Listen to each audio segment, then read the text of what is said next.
Are you ready for the new year? Tradisyon na ng mga Pilipino ang maglinis ng bahay bago matapos ang taon. Aside from cleaning, normal din po ang magpatugtog ng malakas at mag-ingay para itaboy daw ang malas at masasamang espiritu. As the new year starts, the motive boils down to wanting to start over and forgetting. Pero bakit kahit gawin ito ng marami, wala pa ring pinagkaibang nagdaang taon sa bagong taon?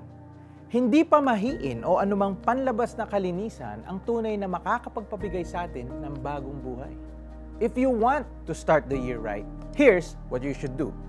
Number 1, surrender your life to the one who has the power to make in you a lasting change. Ang sabi sa 2 Corinthians 5:17, anyone who is in Jesus has now become a new creation. If you accept Him as your Lord and Savior, magkakaroon ka ng bagong buhay. Your sins will be forgiven at magkakaroon ka ng clean slate. Second, you have to forget the past. You cannot bring old, heavy baggages to a new destination. Kaya, kung mayroon kang hurts and unforgiveness, you have to decide to let those things go para ma-embrace ang bagong buhay na iniregalo ni Lord sa iyo. And lastly, look forward to a new year with a joyful heart. Maging excited sa anumang gagawin ng Diyos sa buhay mo. Ang sabi sa Isaiah 43:19, the Lord will do something new. He will do greater things than what He did in the past.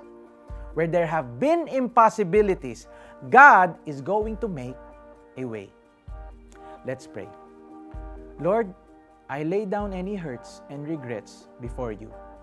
Iniiwan ko po ang mga ito at pinipiling sundan ang kalooban ninyo sa buhay ko. Excited po ako sa anumang gagawin ninyo sa paparating na bagong taon.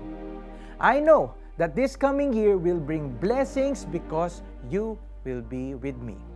In Jesus' name we pray, Amen. Amen. One way to start the year right is to commit to spend time with the Lord every day.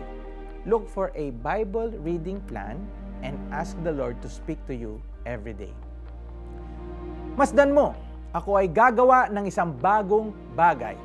Ito'y nagaganap na. Hindi mo pa ba makita? Gagawa ko ng isang daanan sa gitna ng disyerto at magkakaroon ng ilog sa lugar na ito. Isaiah 43:19. This is Jericho Arceo saying, New Year, New Me.